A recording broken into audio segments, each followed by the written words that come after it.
Hello everyone, welcome to Brain Shocks. मेरा नाम रजत है और इस वीडियो सीरीज में हम कर रहे हैं गेट इंजीनियरिंग मैथ्स के previous year questions all branches. हर वीडियो में हम 5 क्वेश्चंस करते हैं। फिलहाल हमारा टॉपिक चल रहा है वेक्टर इंटीग्रेशन। तो फर्स्ट क्वेश्चन है इस वीडियो का। The line integral of vector function F 2x i cap plus x square J cap along the x axis from x is equal to 1 to 2। ठीक है, x axis के along है, यहाँ पे x 1 से 2, यहाँ से यहाँ तक। ठीक है, 1 से 2। तो यहाँ पे चेंज क्या हो रहा है, सिर्फ x चेंज हो रहा है, तो dx आएगा और dy 0 हो जाएगा बेसिकली अगर देखा जाए। dl क्या होता है, dx i cap dy j cap. ठीक है, y तो चेंज हो नहीं रहा, तो dy 0 हो जाएगा, तो ये dx i कैप ही आ जाएगा dl। ठीक है, तो जो हमारा f डॉट dl क्या आएगा, ओनली आई कैप वाले आपस में मल्टीप्लाई हो जाएंगे, यानी कि 2x dx आएगा।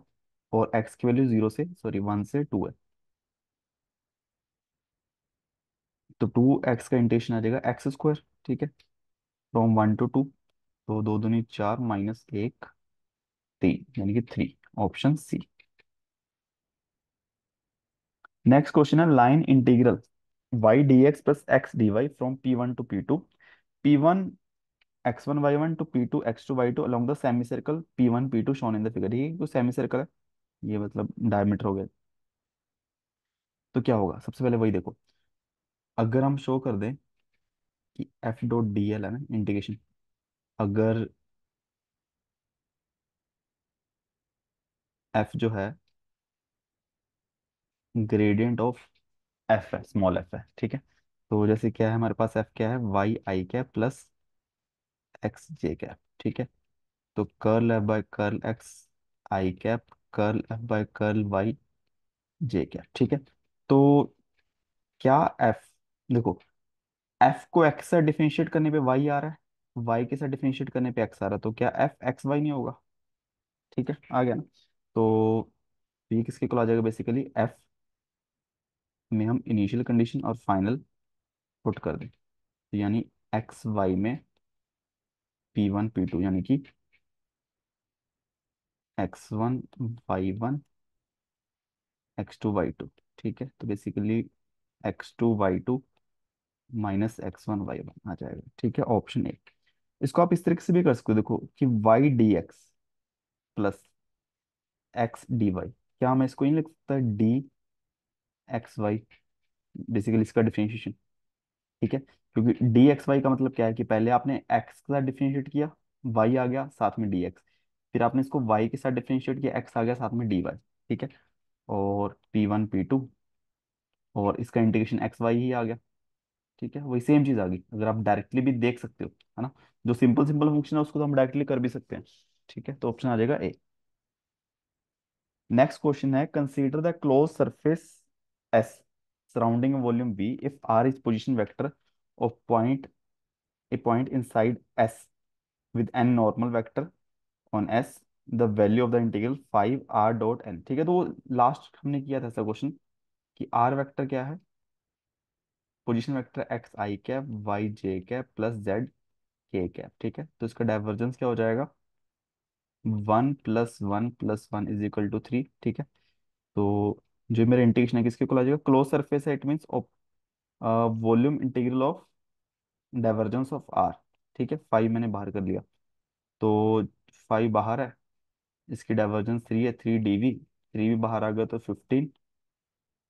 और वॉल्यूम इंटीग्रेशन क्या आ जाएगी, वॉल्यूम आ जाएगी, कैसी भी वॉल्यूम हो ना, वी वॉल्यूम, चाहे वो एक क्यूब हो, स्फीयर हो, हेमिस्फीयर हो, कैसा भी हो। ठीक है, 15 V आ जाएगा। इसका जो ऑप्शन डी, यहाँ पे वी होना चाहिए था ऑप्शन। ठीक है, ऑप्शन डी। लास्ट वीडियो में हम सिमिलर क्वेश्चन किया था ऐसा। नेक्स्ट क्वेश्चन है, given a vector field F, the line integral F dot d l evaluated along segment on x axis from x is equal to 1 to 2, है ना। तो obviously यहाँ पे डी वाई और डी जेड दोनों zero हो जाएंगे। ठीक है, चेंज ही नहीं हो रहा, इट मीन्स हमारा जो डी एल आएगा वो सिर्फ डी एक्स आई कैप आ जाएगा ना। तो मेरा एफ डॉट डी एल जो आएगा वो ओनली क्या आ जाएगा, y square x d x, x vary कर रहा है 0 से 1 से 2।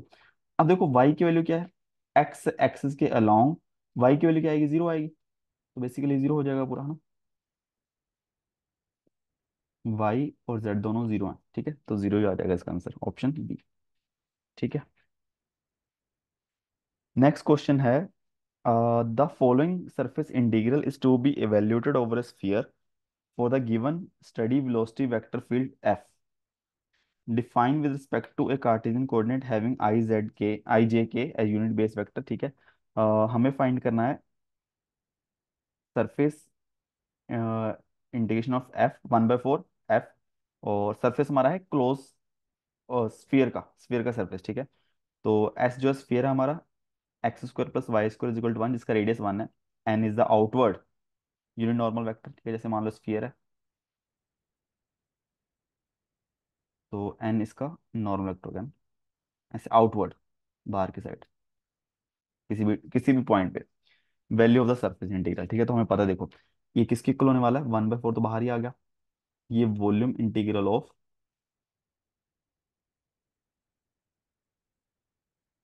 Del dot F d V, ठीक है। तो एफ इसके इक्वल है, तो डेल एफ किसके इक्वल आ जाएगा, डेल डॉट एफ ये आ जाएगा 1 + 1 + 1 इज इक्वल टू 3, ठीक है। तो ये आ जाएगा 3 dv 1/4, तो 3 बाहर आ गया, 3/4 वॉल्यूम इंटीग्रेशन। अब देखो हमारे पास जो भी सरफेस है वो एक स्फीयर का सरफेस है, तो उसने एनक्लोज जो की हुई है वॉल्यूम वो किसकी की है, स्फीयर की। इतनी वॉल्यूम आएगी, स्फीयर की वॉल्यूम होती है हमारे पास 4/3 पाई r क्यूब, ठीक है। तो 4/3 पाई, r की वैल्यू कितनी है, रेडियस वन है, ठीक है। तो 3 से 3 कैंसिल हो गया, 4 से 4 कैंसिल हो गया, और हमारा आ गया आंसर पाई। ठीक है, तो ऑप्शन ए। सिमिलर क्वेश्चन है, बस इसमें हमें जो भी सरफेस है वो दे दिया, ठीक है, तो जिससे हमने यहाँ पे वॉल्यूम निकाल ली। बाकी पिछले वाले क्वेश्चन में क्या कर रहे थे, हम डायरेक्टली वी लिख रहे थे इसको, क्योंकि हमें सरफेस ही नहीं पता किस टाइप का था और वो किस टाइप की वॉल्यूम एनक्लोज कर रहा है, ठीक है। तो इसका आ जाएगा ऑप्शन ए। इसी के साथ 5 क्वेश्चन हमारे खत्म होते हैं इस वीडियो के। किसी भी क्वेश्चन में डाउट हो नीचे कमेंट कर सकते हो, और वीडियो कुछ सीखा हो तो प्लीज वीडियो को लाइक करना और चैनल को सब्सक्राइब कर देना। Thank you so much.